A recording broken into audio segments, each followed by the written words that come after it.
کمر درد، جوڑوں کا درد، موہروں کا مسالہ، پٹھوں کا کھچاؤ، اس کے لیے ایک بہترین نسخہ تیل کا ایرنڈ کے اندر ہم تیار کرنے جا رہے ہیں۔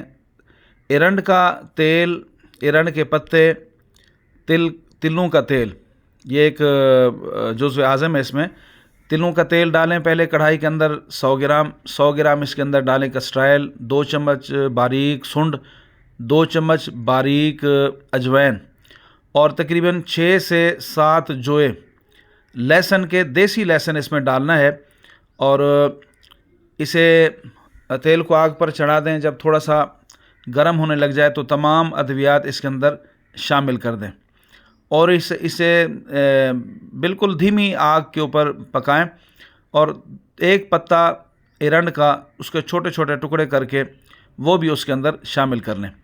ایرنڈ جو کہ بہت ہی کمال کی چیز ہے، ایرنڈ کے ساتھ یہ تیل جو تیار ہوگا یہ محلل ہے، تحلیل کرتا ہے جسم کے اندر، خون کو رواں کرتا ہے، اور اگر جسم کے اندر کہیں درد، جوڑ کے اندر کوئی مسئلہ ہو تو اسے درست کرتا ہے۔ دھیمی آنچ کے اوپر ان تمام چیزوں کو آہستہ آہستہ پکانا شروع کر دیں۔ آگ بالکل دھیمی رکھنی ہے، آگ تیز نہیں رکھنی۔ یہ اسی طرح دھیمی آگ پر پکتے پکتے یہ جب بالکل اچھی طرح تمام چیزیں جلنے کے قریب پہنچ جائیں تو اسے پھر آپ نے اتارنا ہے، لیکن یہ اس کو دھیمی آگ پر پکانا ہے۔ یہ ہم نے الحمدللہ یہ تیل تیار کرنا شروع کر دیا ہے۔ تمام چیزیں اس کے اندر آہستہ آہستہ پکتی جا رہی ہیں۔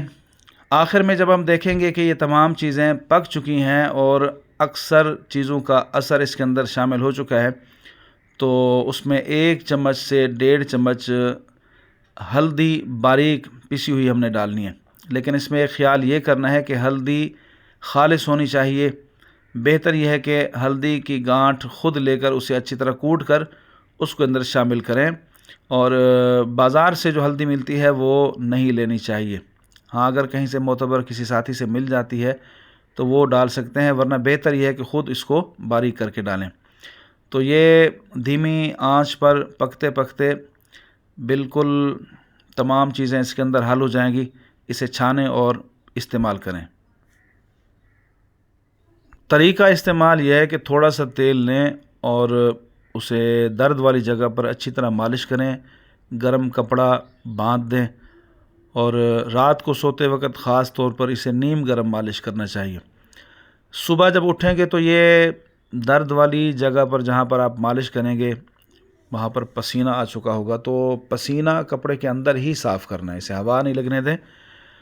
اچھی طرح اسے صاف کر کے پسینہ پونچھ کر تو ہوا سے بچا کر، تو یہ تقریباً کوئی 10 سے 15 دن استعمال کریں۔ اللہ کی رحمت سے انشاءاللہ الرحمن اللہ تعالی شفا عطا فرمائے گا۔